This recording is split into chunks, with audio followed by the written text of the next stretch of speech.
All right. Thank you for coming out. I'm going to get started.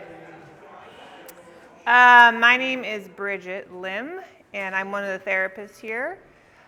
So back when I started physical therapy, I started first in orthopedics, and that was fascinating. And about 5 years later, I really wanted to get back into the vestibular realm, which is something that I got exposed to when I was at college at Fresno State.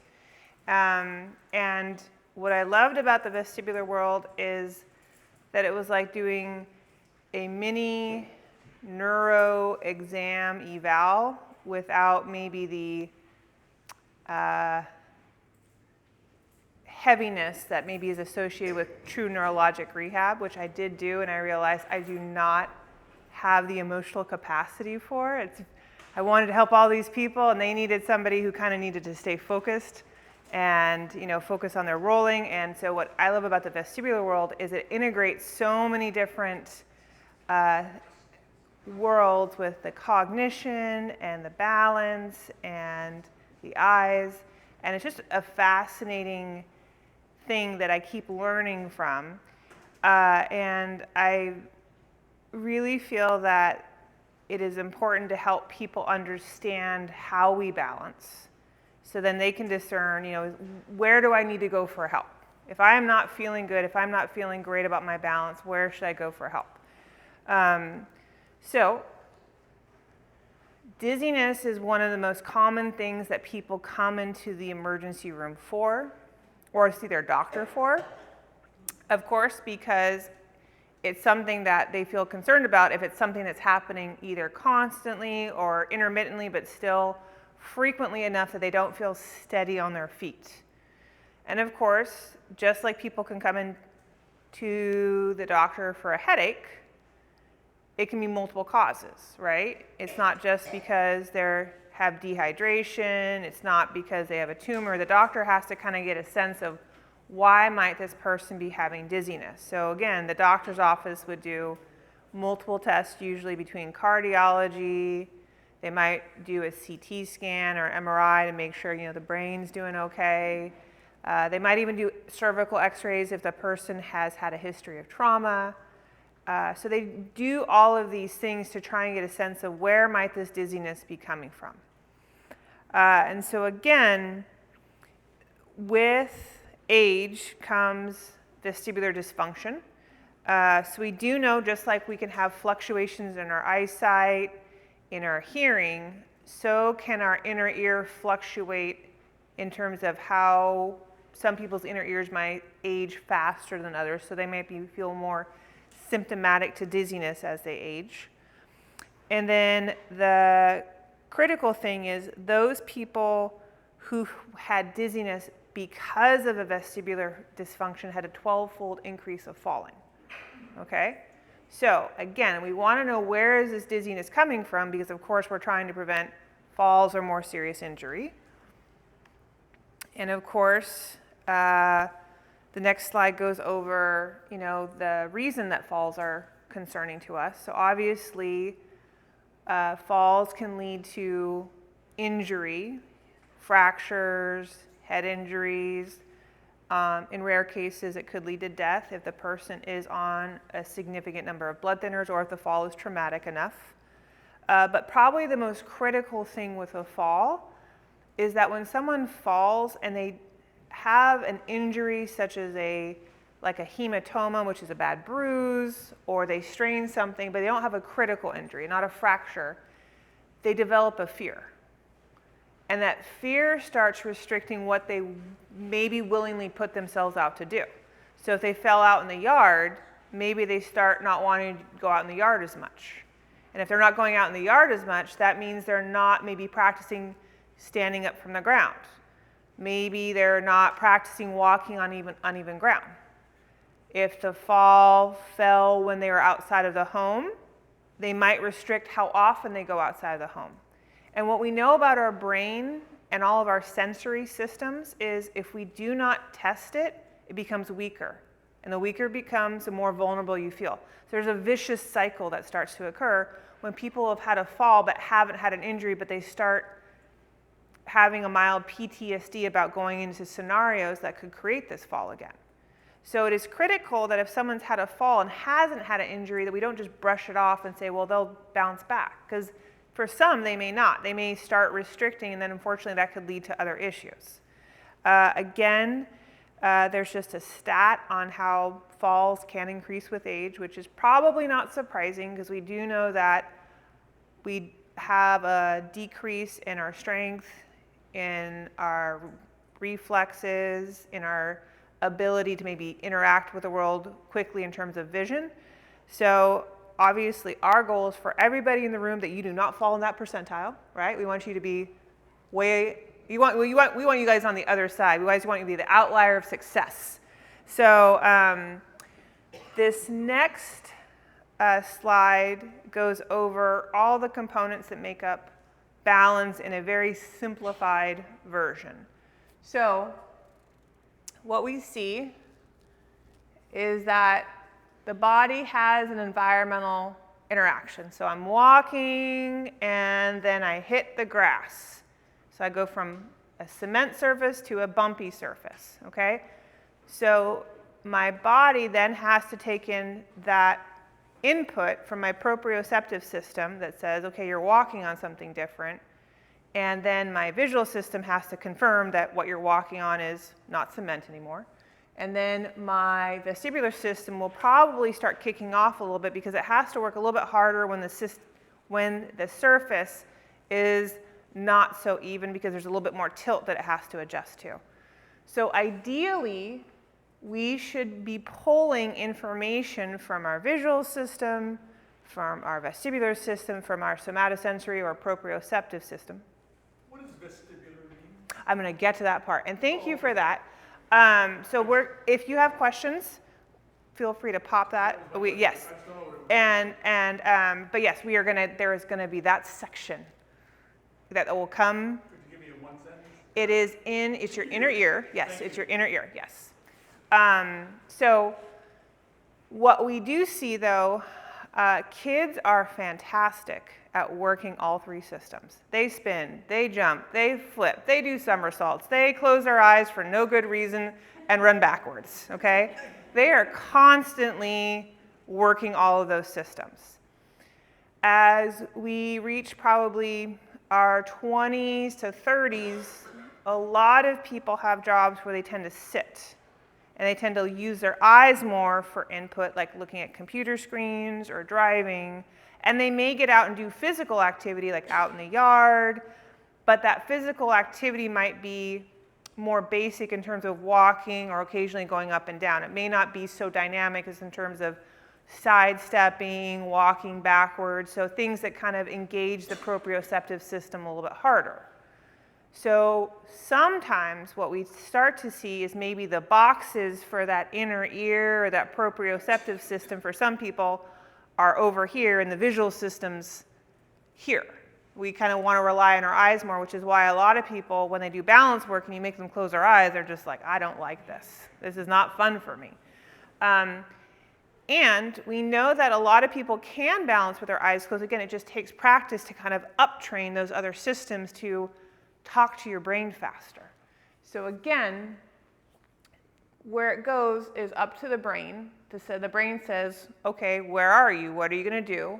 And then it says, okay, what am I going to do with this information? And it talks to the ankles to say, when you walk on the grass, you guys got to work quicker at reacting to not lose your balance.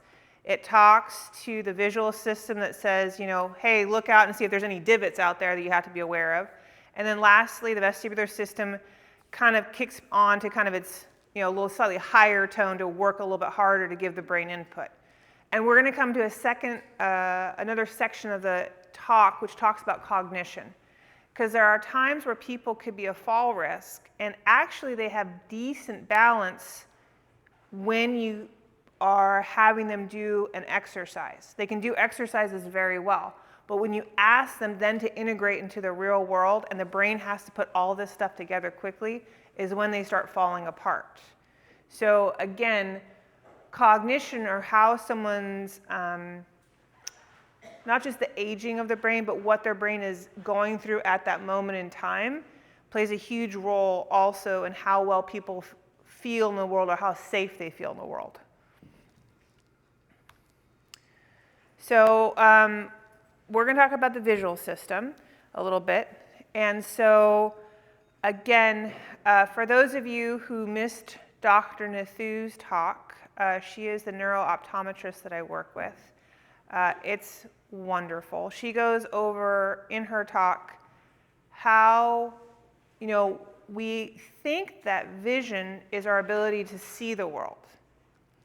And what actually vision is our ability for our eyes to interact with the world, okay? And her talk, if you go to our website, and it says check out our video library, you hit that and you go all the way to the bottom. Her talk is down there, and again, if you think after this talk you might be interested in listening to that, again, I would give it a listen because, again, it's got a lot of great information.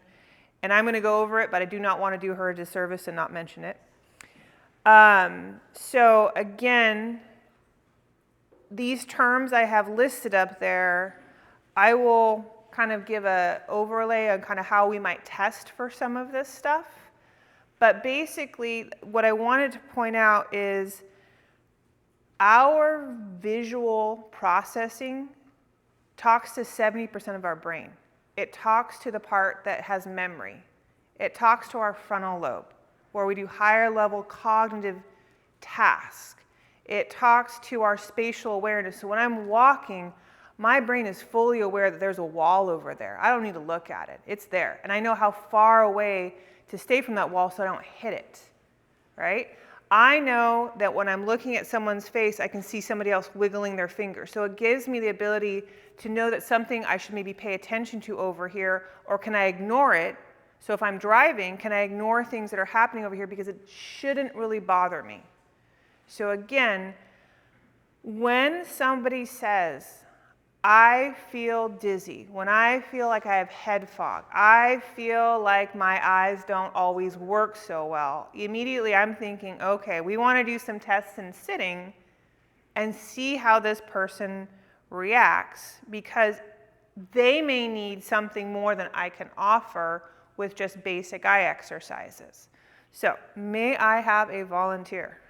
I promise this won't hurt, it won't be scary. All right, go ahead. All right, so I'm going to have you have a seat right here. So I'm going to put my back to the audience, and I apologize for that, but that's just so you can see how I would interact with her. So with this test, when I'm doing it, if I had somebody that said they felt dizzy when they had to use their eyes, I would ask them, how do you feel right now? What's your dizziness right now on a scale of 0 to 10? Do you have any nausea right now? Do you have a headache right now? Okay? And so it's not just about how she performs, it's how does it make her feel to perform. Okay? So, first one we do is I'm going to demonstrate. Okay? So I'm going to ask you to hold the pen tip at arm's length away.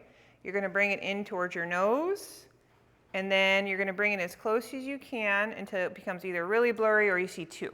Okay? And I want you to go back and forth for me, okay? Nice and slow, just like that.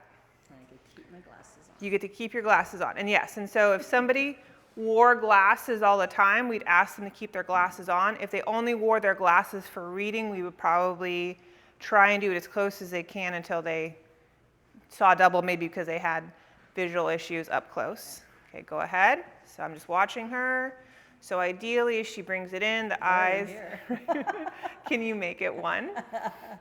No, it's blurry, it's not double. Okay, yeah. Can you bring it in a little closer? Focus right there and back out, nice and slow. Oh, interesting. Yeah, and in, nice and slow, and out. And so what so she's doing that, and the only thing I'm also watching for is basically what are her eyes doing. Ideally, both eyes should come together, and they should separate.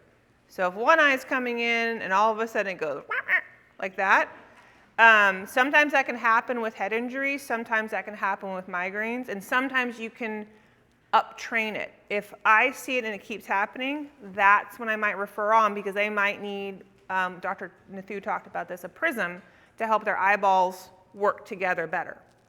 So again, we would do this test and I would ask her, how does this make you feel? And so ideally, people would just say, oh, my eyes feel a little tired, but I feel okay. If somebody said, man, that caused a lot of nausea, or, ooh, I did not like that, my head feels very foggy, I know this is something we have to work on, because she's not even challenging her balance, and this is starting to make her feel dizzy, okay?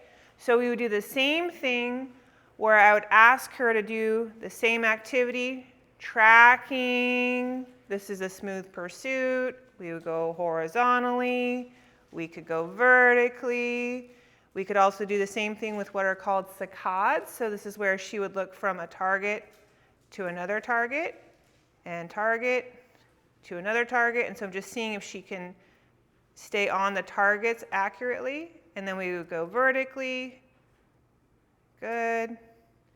And so after all of these, we would take a pause and just see how this makes her feel. And then the last one I'm going to have you stand up to do. Okay. So go ahead.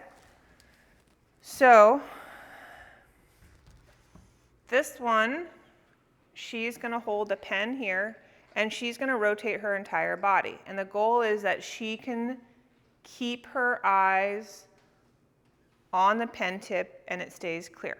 Okay? That's good. Let's try. Follow direction. Yeah. Good.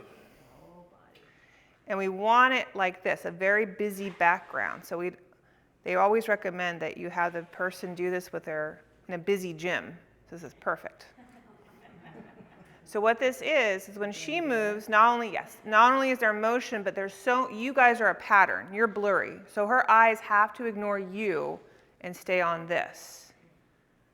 And so this is called, thank you, VOR cancellation. And when we would use this is if I'm walking and I'm looking at something like my phone, I should be able to walk and look at it and read it, and the background's going to move because I'm moving, right? And it's going to be blurry. So my eyes have to kind of ignore all that and be okay. My vestibular system has to be healthy enough, because this is kind of like walking with your eyes closed, right?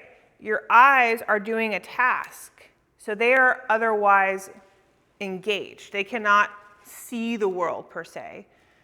So the vestibular system and the proprioceptive system have to be working together to say, okay, we got you. We know exactly where you are. Don't worry about it. So again, whenever we do any of these tests, if the person is saying, this makes me feel dizzy, this makes me feel nauseous, this makes me have a headache, we know that the eyes are definitely a part of the problem. And again, even if they say, oh, I had an optometry eval, my optometrist says my eyes are fine, the eyes are a part of the problem, okay? They might see their brain's not listening very well. So we got to work on that. Again, we know that as we age, our ability to see detail, our ability to do quick calculations for depth perception, our ability to quickly converge and diverge, which is because our lenses get stiffer, is harder. And of course, there might be a decreased ease of the use of the peripheral fields or the details there. And of course, that's outside of any disease processes that are going on. So again, if you see our stairs, they have a bright yellow stripe for a reason. Because for older people, if they're walking down, they all look gray. It kind of is like, well, where is that next step? I'm not quite sure. So if you have a nice bright stripe of something, it gives people the confidence to walk and say, there's the step, there's the step, there's the step. All of our little bumps for drainage, brightly painted so people don't trip on them. Because, again, people sometimes just don't see these details as we age. So again, if people are constantly kind of scuffling their feet, it may be, yes, they need to work on their foot strength, but the other thing is maybe they're actually not seeing something enough to know to pick up their foot. So again, they recommend for decreasing fall risk at home, obviously picking up rugs and cords are great, but again, any transition zones might have to be more brightly demarked or something to help give the brain an idea that there's something there. And although you may not like blue painter's tape on your floor, it's better than having somebody that keeps tripping over like a threshold. So again, like I said, sometimes people perform well and then other times they don't, and that's when I refer them on to a neuro-optometrist like Dr. Nathu. So now we talk about the somatosensory system, particularly the proprioceptive system. So again, we have various pathways in our joints, in our muscle spindles that tell us where we are in space without having to look where we are, right? So if I see somebody coming into the clinic and this is how they're walking, what it's telling me is they don't trust their feet. They feel like they have to look at the floor to confirm I know exactly where I am. I should be able to look straight ahead, walk sideways, walk backwards, and my proprioceptive system should be able to tell me I know exactly where your foot is moving, I know exactly where to line up your body in relation to that foot and keep you there, right? I should even be able to walk with my eyes closed if I was comfortable enough, because again, sometimes you might have to walk around your house in the dark to use the restroom. Sometimes you might have to go outside at night because the restaurant, has a parking lot that's not well lit, right? So again, the idea about uptraining this system is because, yes, you may not walk around with your eyes closed, but I want that system to be ready for anything. You may not walk around backwards, right? But you might start to take a step back, and I want you to be able to catch yourself. So the point of the somatosensory system is that if I don't have my eyes readily available, like even carrying a basket of laundry, I can't see where I'm going. I need to be able to feel where I'm going and be confident about it. So again, some stats for single leg balance. Less than 6.5 seconds is a much higher risk of fall. Okay? So again, when might we need to take a big step, right? We might have to step over a puddle. We might have to step over a parking barrier. So when we normally take a step, it's like maybe 1 to 2 seconds of single leg balance before we put our foot down. But there are times where we really need to hold our leg up because we're trying to calculate where to put our foot and where to put our weight as we take a much bigger stride, or if we're stepping onto something that's a little bit more unsteady, or again, possibly having to put on clothes. So again, less than 5 seconds indicates a risk for serious injuries because it just puts you at a much higher risk of fall. And then obviously over 21 seconds is considered good balance for older adults. And I know some people want to know what is an older adult, right? Because it's so that was the age range. After I would say single leg balance for 75 and up starts varying greatly. And it probably is because people's bodies start aging very differently after the age of 75 due to osteoarthritis issues, possibly any neuropathy issues, or other muscle issues. But again, we'd like everybody in this room to be way above the outlier. So again, if we can get 30 seconds or more, that is great. The other reason that we'd want a lot of single leg balance, because again, people would say, well, how often do I have to stand on my leg for that long? Unless I'm in a physical therapy class and they're torturing me. So what it also probably indicates is how well you'd have the endurance to walk and not start dragging. So again, the more fatigued I get, I am going to start putting this foot down quicker, right?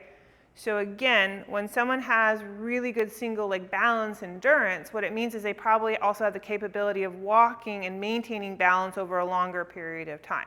So we don't want to just shoot for the bare minimum, 7 to 10 seconds. We're going to go for 30 because we want you to be able to walk out in the community for any length of time and not feel like my legs are getting too tired in terms of my ankles, my calves, my hips, being able to maintain control. Again, in the somatosensory system, with age, I forgot I put a word in there, there can be a decrease in reaction times, a decrease in accuracy of knowing the stretch receptors in our skin, and then of course this can lead to our decreased awareness of where we are.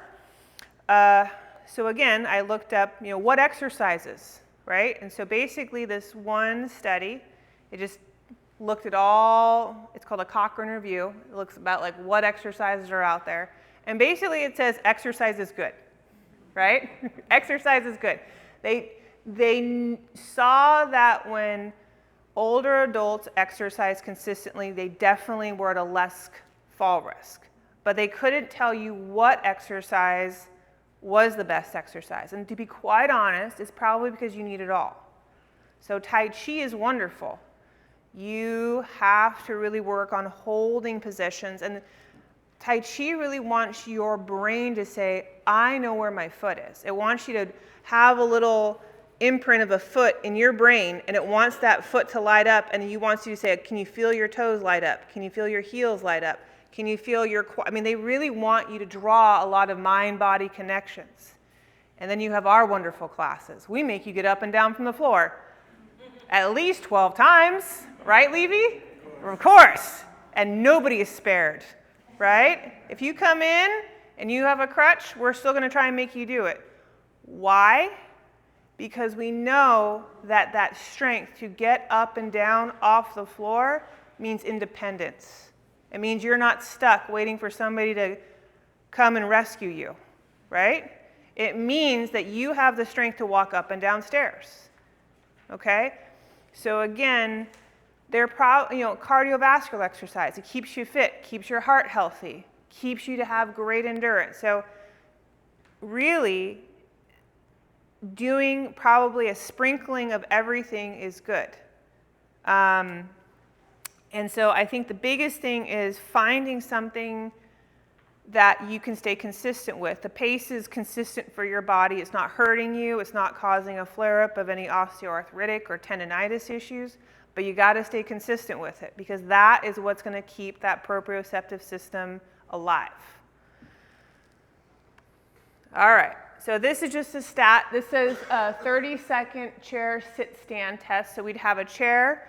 You'd have somebody get up and down out of the chair as many times as they could for 30 seconds. And it would indicate a risk of fall because, again, it's that ability to move and have the strength to move without losing your balance.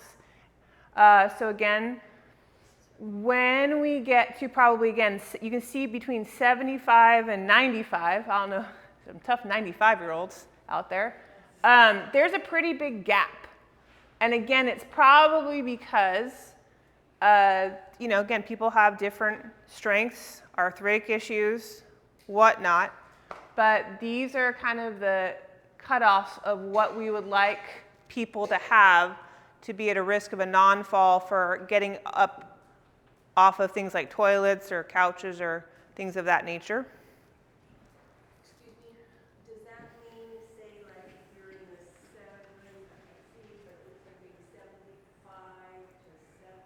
the 75 to 79? 79, under men, where it says 11 to 17, does that mean that they should be able to, within the 30 seconds, Yes. go sit to stand? Yes. Anytime? Yes, yes. Clarifying that. So under 11 would be considered a risk of fall. Okay. Over 17 is you're amazing. Okay. Yeah. Okay. So again, comorbidities that, of course, can decrease our proprioception. So chronic pain is one of them because people in chronic pain just tend not to move, right? They hurt, they kind of protect themselves. So of course, our joints, if they're not being ranged all the time, they're only moving here, this feels very foreign to them. This feels very foreign to them. They don't know what to make of it. So again, that's the reason that chronic pain can affect that. Edema. So again, our ankle range of motion. So if I'm standing, I should be able to shift through my ankles and adjust to, I would say, we call it perturbations, small weight shifts easily. When I walk, I need about, if this is my foot, this is my shin, I need my ankle to go about this far so I can come forward and then I go to toe off. If I have a lot of edema, the problem is now I have kind of like a cast. And so I start walking like this because I cannot toe off. And the problem with walking kind of like with this waddle, if you will, is my ankles really cannot adjust as quickly as they need to, and then I'm at a higher risk for a fall. Lack of strength, which I think is pretty obvious. Again, if we're not having the strength to get up and down from the floor or the ability to tell our muscles how much force they need to generate, that puts us at risk for a fall.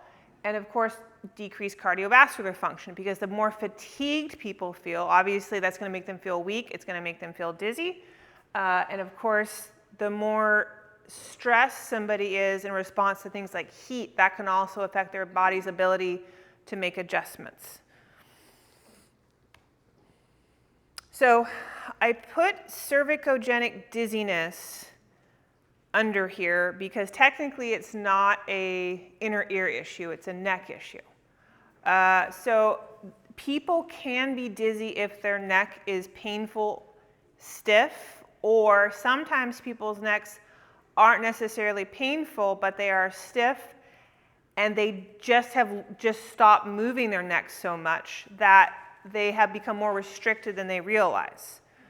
So what they will tell you, and I have a term up here called BPPV, which is a vestibular term that I'll talk about later, but the two sound very similar, which is I put my head into a position and I start to feel dizzy, I start to feel off. If my head's in neutral, I feel better. And then, again, the other thing that sometimes they'll say, which sounds like an inner ear issue, is when I have to, do a transitional movement, like getting on and off the floor like this can sometimes make me feel dizzy because they don't realize it, but they are trying to use neck extension, but maybe their neck is so stiff they can't.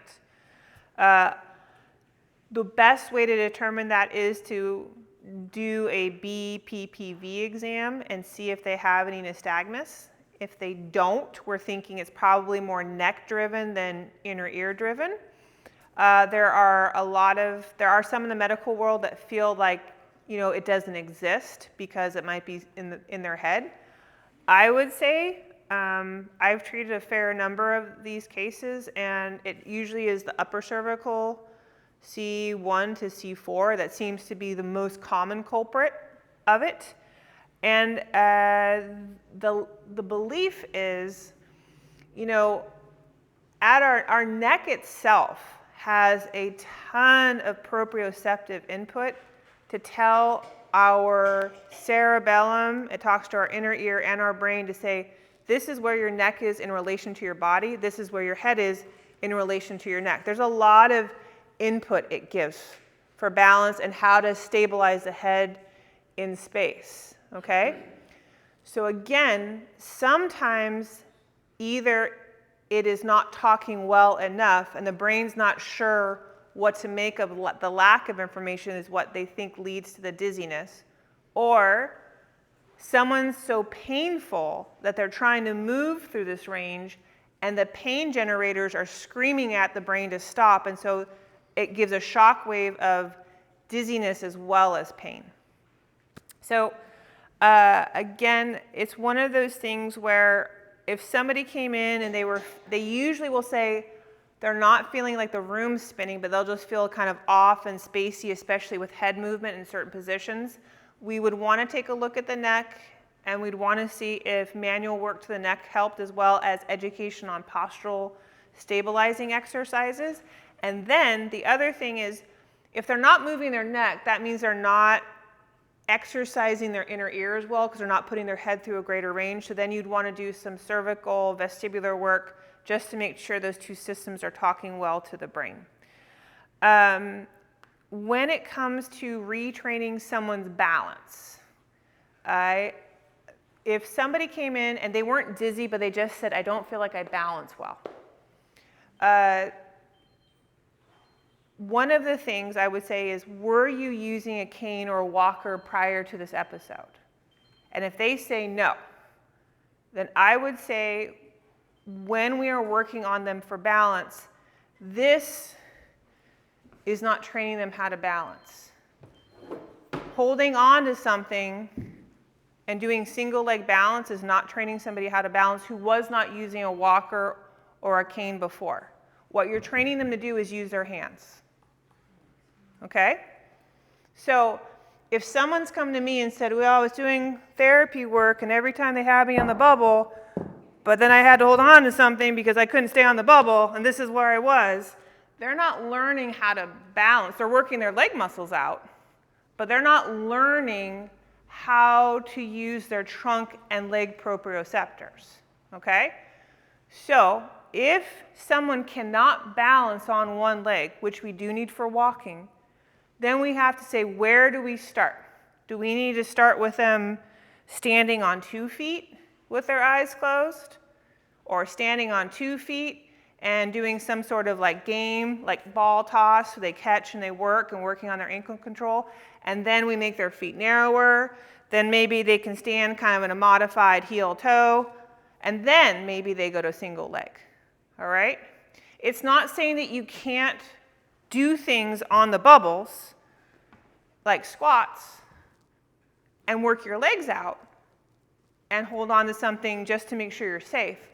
But technically, if you're saying I'm trying to improve somebody's proprioception in their trunk and their legs for walking, that's not doing it. They need to be able to do it without their hands, okay? If someone's visual acuity has started to diminish, like in cases of macular degeneration, they truly cannot see the world. They are starting to become blind. They should use a cane because the fingers are going to tell them what the eyes cannot see. So again, I say that because if you have friends that are saying, I'm feeling dizzy, and their doctor is saying, okay, here's a walker, here's a cane, and that's the end of it, that's not helping them. I mean, it's helping them not fall in that moment, but that's not helping them move forward. So again, I would say anytime somebody starts to feel off balance or a little weak in their legs and they feel like they're not at a point where they really need a walker or a cane, but they're using one because they're fearful of falling, they really should be getting in to see a therapist to start working on trying to figure out why are you feeling this way. All right, so the vestibular system. So again, the vestibular system, the inner ear. This is a little schematic. So somebody would say like, well, the doctor looked in my ear, but they couldn't, my ear was fine. So again, to clarify, your inner ear lives inside your skull. It lives just behind the mastoid bone. If we peeled this up, that's where it would be. So again, normally when they're doing an MRI or a CT scan, they're just looking for masses. They're making sure there's no cancer, they're making sure that there's no benign growths on the nerves. But normally the testing that they would do for ruling out like how well the inner ear is functioning would be called a VNG or VEMP testing. And what they're doing is they put goggles on your eyes and they stimulate your inner ear nerve in different head positions or using hot or cold air, but they're looking at the reaction of the eyes because the eyes dictate how the nerve is talking to the brain or how the inner ear is talking to the brain. So again, it's a structure that we don't have great, I'm going to say cheap imaging tools to see how it does. There are imaging tools out there, but again, it's like you'd have to go to a research-based hospital to get it really looked at because it's a more expensive test.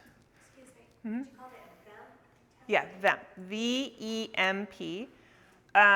There's a group, so it's called Gold Country Hearing and Balance. Their Sacramento office is probably, I think they have probably the best testing battery that they do. It's a 3-hour battery.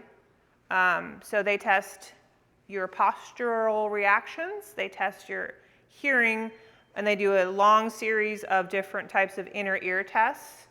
And they will stop if people need them to stop, but I think they have probably the most thorough testing that's out there. Yeah, I have a question.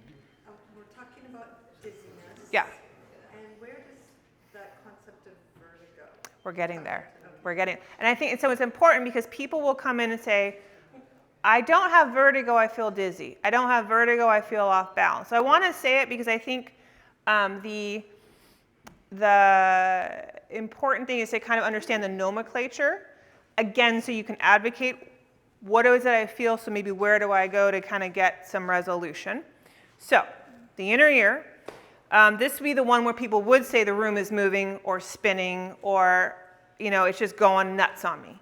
So that is technically the vestibular system. And you can get it from brain stuff too, but yes, technically they fall under the vestibular system. Where does tinnitus fall? Tinnitus falls probably with a cochlea. So if you, I'll skip forward a couple of screens. Okay, to this guy. Okay, so the labyrinth is consistent of the cochlea and the inner ear, okay? Tinnitus is technically an auditory or a cochlear issue. Because this is the cochlear nerve. And technically right over here where it meets, right before it meets the cerebellum and brainstem, that's when it becomes the vestibular cochlear nerve, okay? But they technically are two separate branches that become one. So when someone has chronic tinnitus and they really have done their best to treat the hearing part of the cochlea or the auditory portion, they're not sure if that chronic tinnitus is now something that's becoming a blend. Just like when somebody has chronic pain and they look at where the nerve now talks to the spinal cord, instead of seeing like nerve bundles for heat and nerve bundles for proprioception and nerve bundles for pain, it's like this. So sometimes they become more smeared.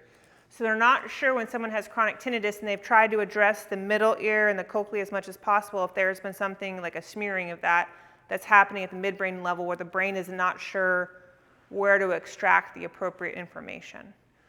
Something like that treatable through various physical therapy or exercises? So technically no.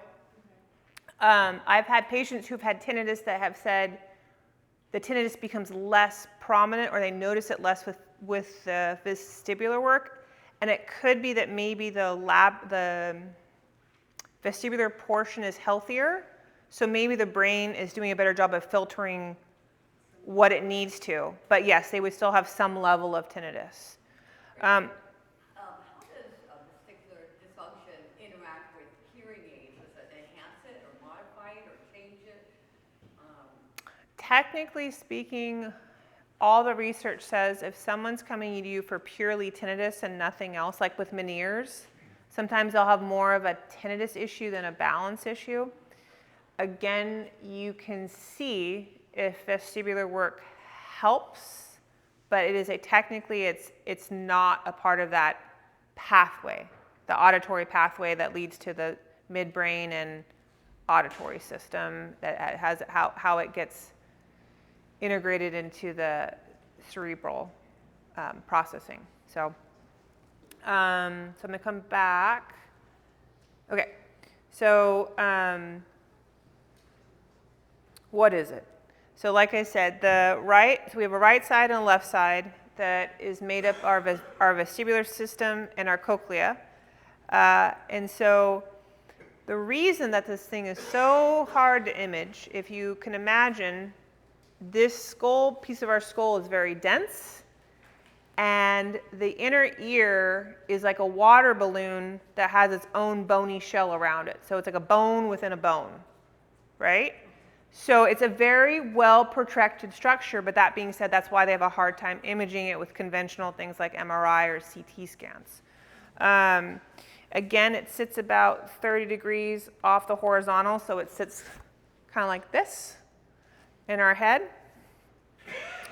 And again, this is kind of denoting, here's our water balloon, the red stuff, and here's our bony shell.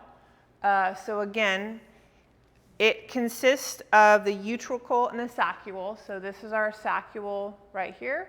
This is our utricle. And they're considered the otolith organs. And so our otolith organs give us our XY axes. So our saccule tells us vertical displacement. So if I jump, it helps me figure out how high I jumped and therefore how to displace my landing. If I'm walking up or down a ladder, it helps me adjust my balance for that vertical displacement. My utricle gives me tilt or horizontal displacement. So if I'm walking quickly and I have to stop, it keeps me from doing that. It helps me find my stop. If I'm standing on a bus and the bus takes off, it lets me adjust my tilt. So some of you may have had BPPV. Some of you may have heard of BPPV. And people say they got rocks in my ears. And that's true. You do have rocks in your skull. Technically, they're called otoconia, and they are supposed to live in these two structures. That is where they are meant to be. And what the otoconia are, they are like, they call them like little marshmallows in a jello mold. So they are your anchors. So how aggressively you shake those otoconia is what tells you how aggressively you need to stop or adjust your balance on an XY axis, okay? So our otolith organs are always active. They're always kind of pinging in our brain and telling us what the world is doing, okay? And what our semicircular canals do is they tell me how quickly I'm rotating my body in space, whether I'm rotating my body, whether I'm rotating my head.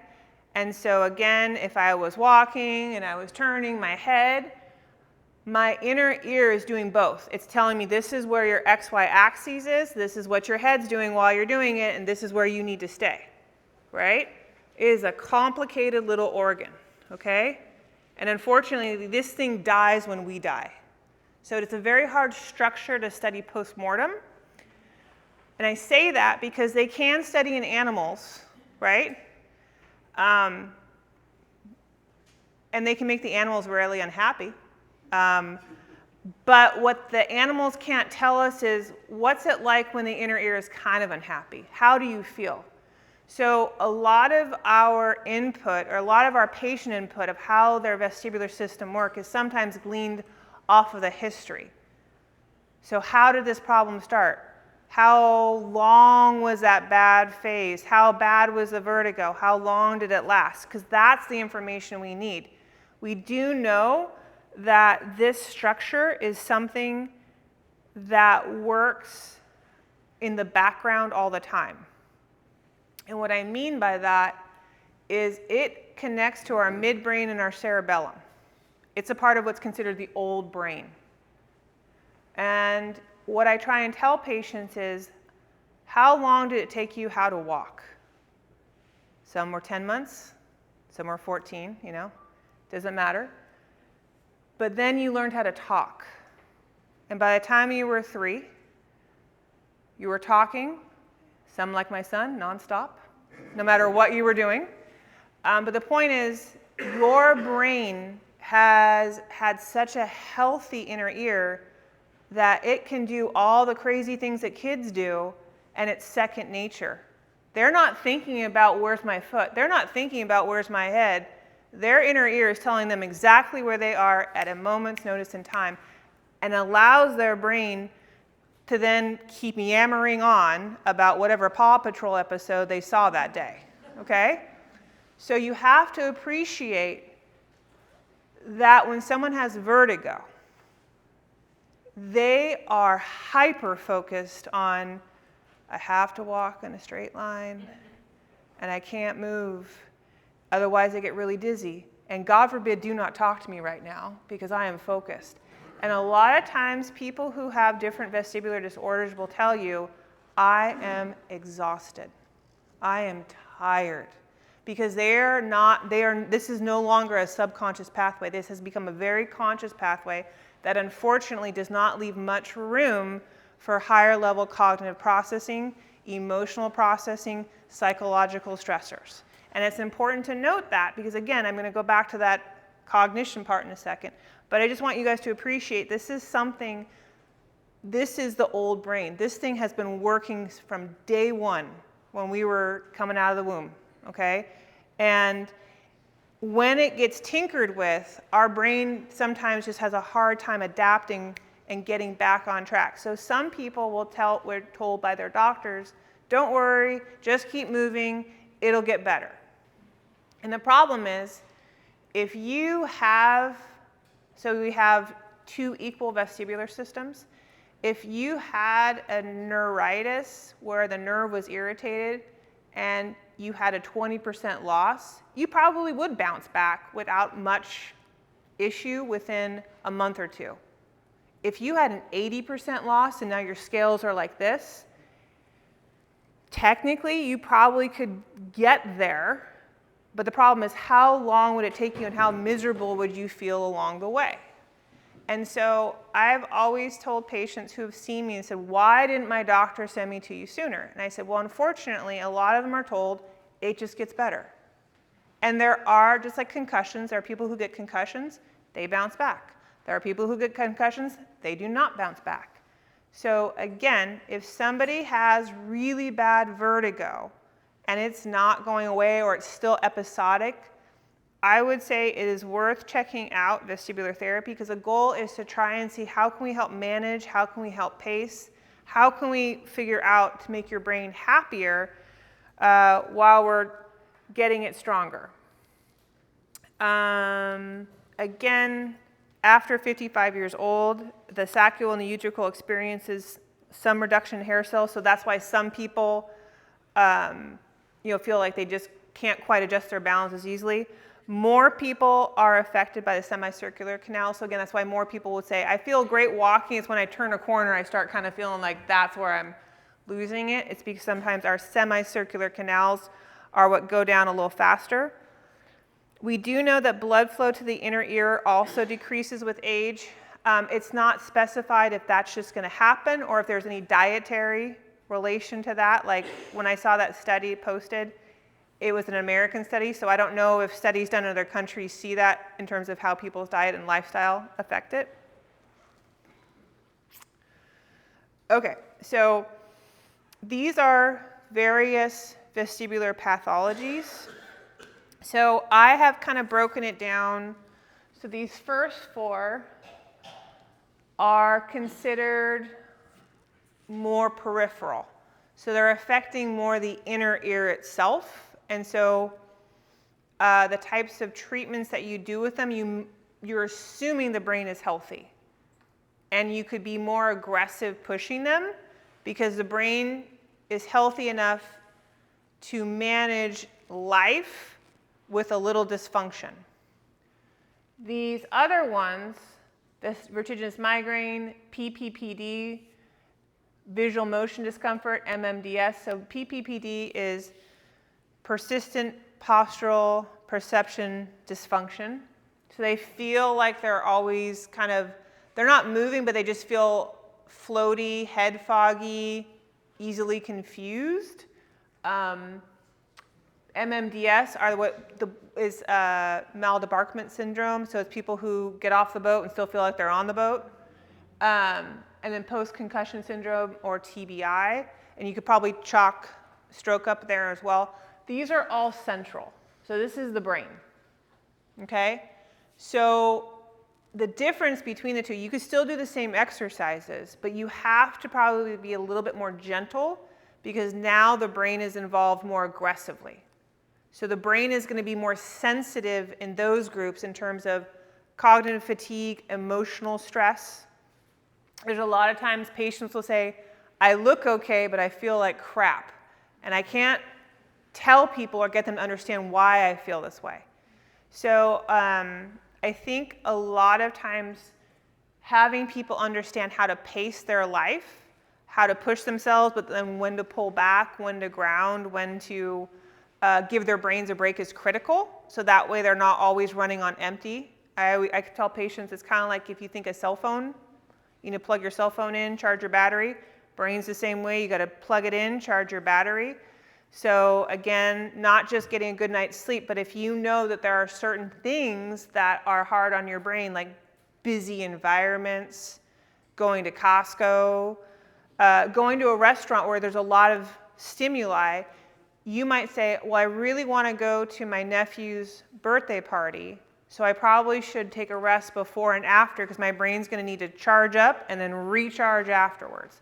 So it is good to do exercise, but a lot of it is about pacing and understanding where your body's at and then helping people know when do I start pushing a little bit harder. So again, the point of vestibular rehabilitation is to see what deficits exist. Again, evaluate other sensory systems are involved or complicating. So again, if somebody has a vestibular neuritis where one nerve is working better than another, they are going to feel off. And usually they will start tightening up that side of the neck. And if they have any underlying cervical issues, that might complicate things a little bit more. And then, of course, the big thing is evaluating their anxiety levels or symptomology levels so you know where to start.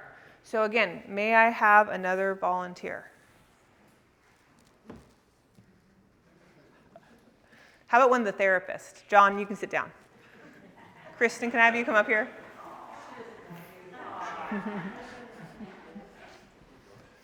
All right. So what I mean by that is we could do a basic balance exam. So I would have Kristen stand with her feet together, her arms across her chest, and she would look, I would usually have a dot on a wall, we have a mirror, but she's looking at that dot. And so this is her baseline. So she's getting 30 seconds. She has her eyes, she has her proprioceptive system, and her inner ear are all just kind of telling her where she is. And then I would ask her to close her eyes for 30 seconds. So again, we're looking at how well she can balance, okay? But what I always like to ask is, when they're done, go ahead and open your eyes, how does that make you feel? So a lot of times if patients say, my legs were working, but I'm okay. So I'm looking to see, does this cause dizziness? Does this cause vertigo? Just does working harder kind of make the brain, make the fight or flight system kind of take over? And so we want to work on having the brain have confidence in some of these systems. And then we could say, do you remember I talked about that busy grocery store? So, you know, there's a machine that does this for like $12,000. Granted, they have a force plate, so that's kind of cool. But this still does the same trick. And I talked to 3 of my mentors, and they all said this was a great idea, so I felt very, very clever. So we have this very busy paper, and I am moving it around her entire visual field. So we're going side to side, in and out. So it's kind of like a IMAX theater, if you will. So we do this, and again, this is causing a little bit of an argument in her brain. So her vestibular system, her proprioceptive system is saying, well, you're not moving, and your eyes are saying, well, yeah, you are. So her brain has to figure it out. So sometimes people would say, man, I hated that. I would rather close my eyes than do that again. Okay, go ahead and bring your feet together there. And so again, if somebody didn't like that busy background, it does tell me that they don't trust their body, but more importantly, that their brain is very fearful when it doesn't have access to healthy visual input. So she's standing now with her eyes open.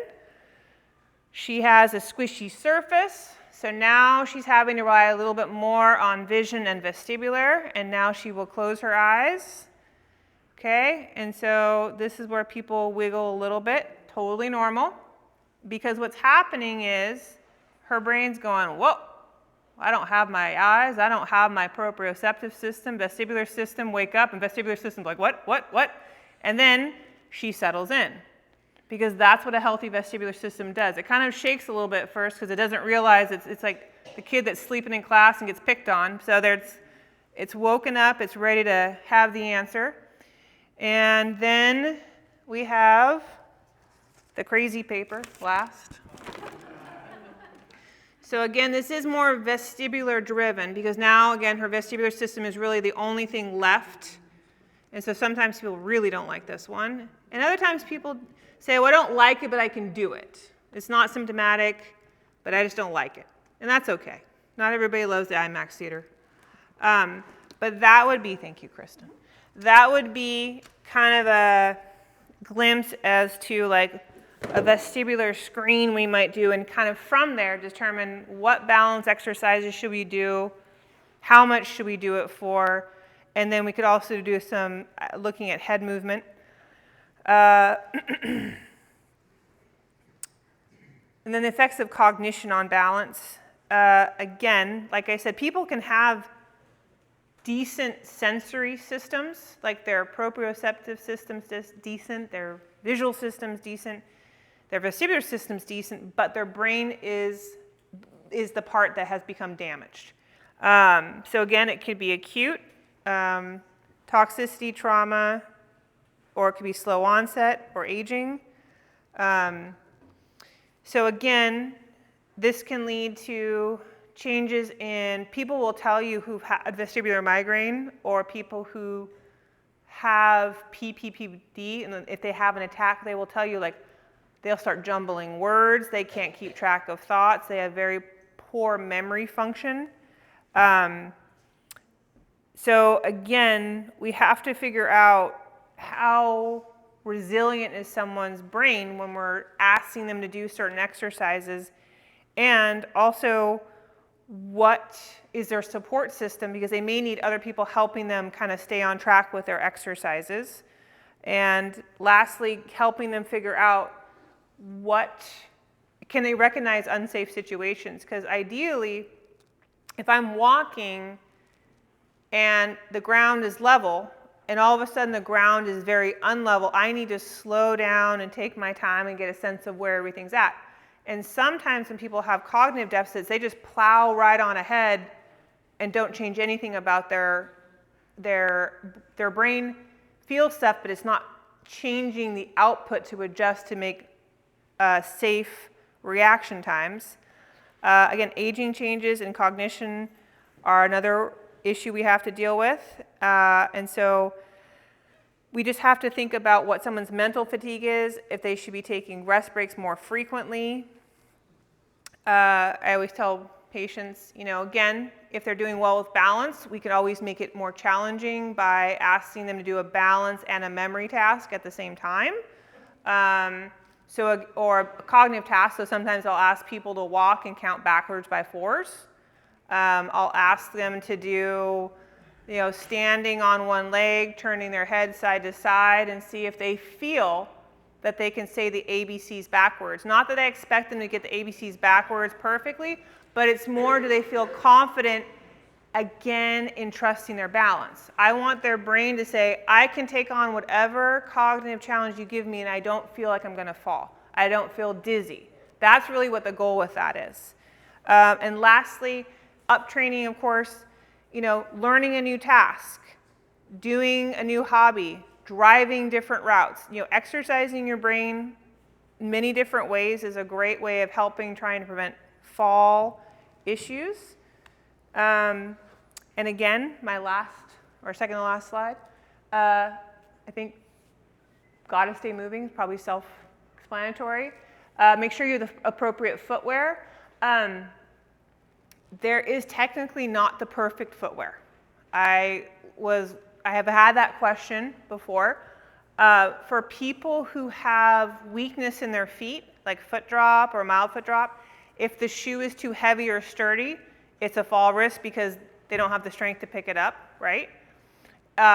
If somebody has a nice slip-on shoe, but it's super squishy, and they have a little peripheral neuropathy, That's not great because now they have a sloppy, squishy thing underneath them, so sometimes they need a firmer shoe. So I think, again, you want a shoe that fits your foot. Obviously, you don't want it to be too small, too large, and you want to make sure when you're walking, or when we see them walking, they can walk ideally with a heel-toe gait, and you don't see them shuffle more, again, because they can't pick up their foot because of the weight of the footwear, or again, as they're walking, you don't see their foot starting to slide inside the shoe because the shoe wall itself is too thin and weak.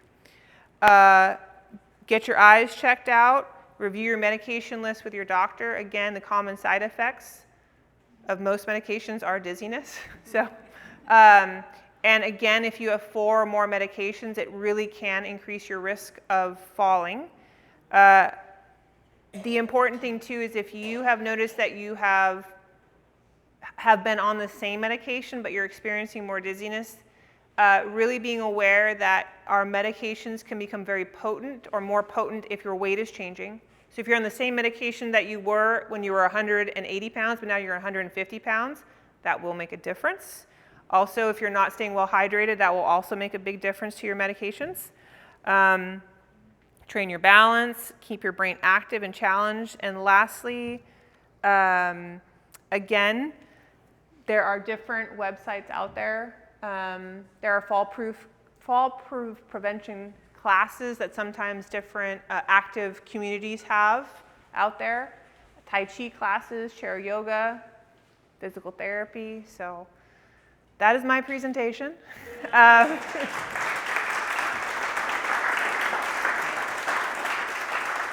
So I apologize if I didn't go in aggressively into specific vestibular pathologies, a little bit more in detail. I didn't want to take up too much time doing that because I do feel, again, the term dizzy gets thrown around a lot, and it is more than just vestibular. But I don't know if anybody had any specific questions about any other vestibular issues. I have a question. Yes. How would this apply if someone is deaf in one ear due to nerve damage as a child?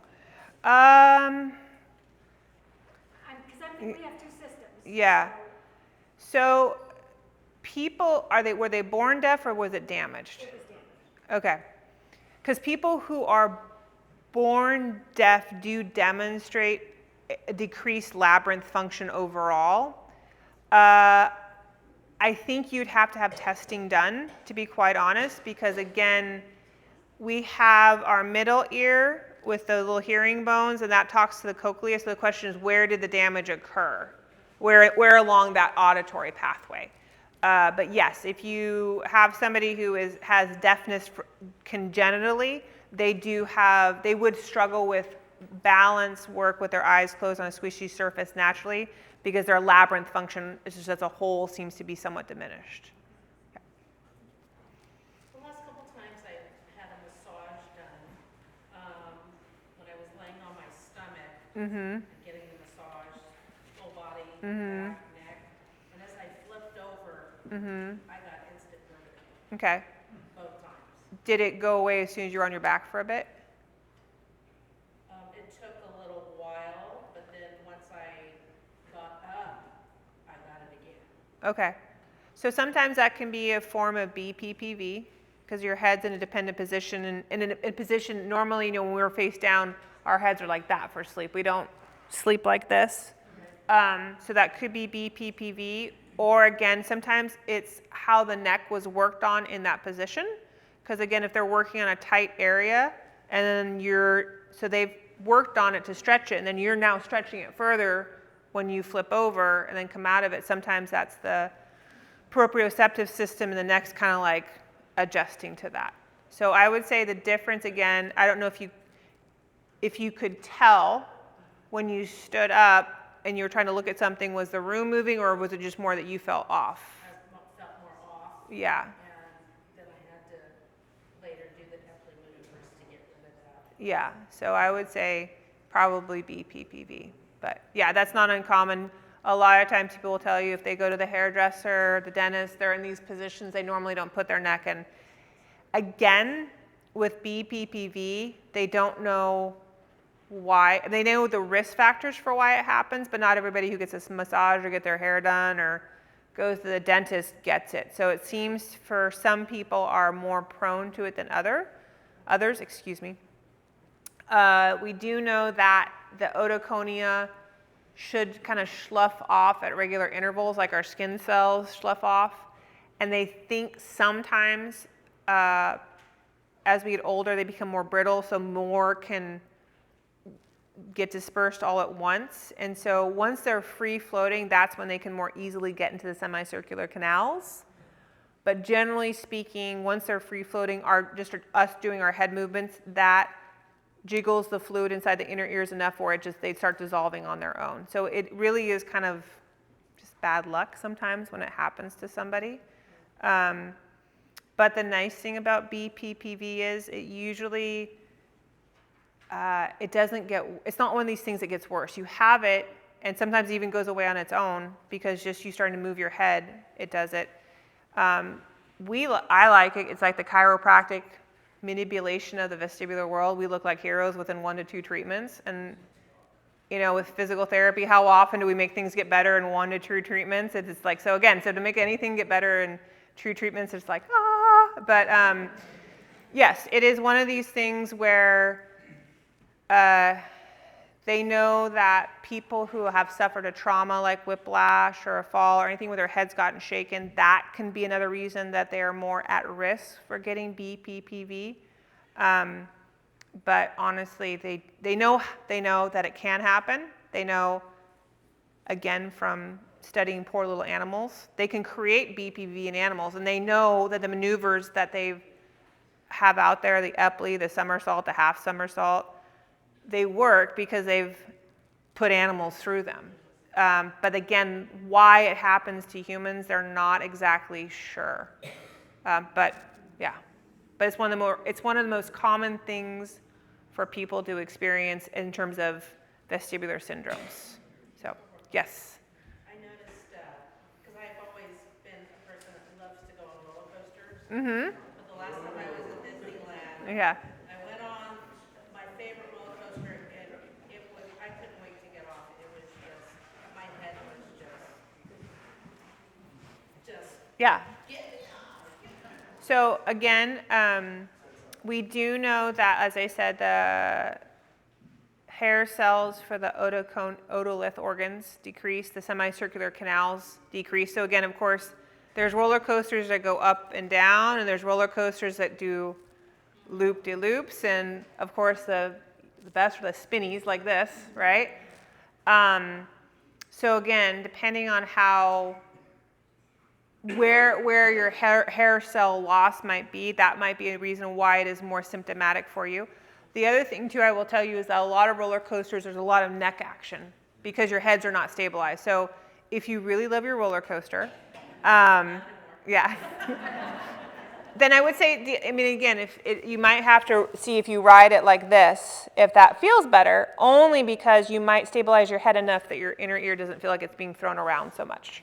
It wouldn't help with the loop-de-loops or the spinnies this way, but in terms of just jerk side to side, up and down. But yeah. Any? I might have missed this earlier, but what is BPPV? BPPV is benign, so it's not cancer. Positional, certain positions cause it. Paroxysmal, meaning it's not constant, it happens intermittently. Vertigo. Positional. Paroxysmal. Now you know why they call it BPPV, right? Vertigo. So basically it's the one, if you hear it, people say, oh, I have rocks in my ears, that's what they're probably talking about. So, yeah. Anybody else have any questions? So I went to my chiropractor because I had a vertigo, and he said there's like crystals, Yeah. and he did some sort of maneuver, Yeah. and it went away. That was probably the BPPV. And he probably did, my guess is the Epley. Because, again, you have 3 semicircular canals. You have your anterior, your horizontal, and your posterior.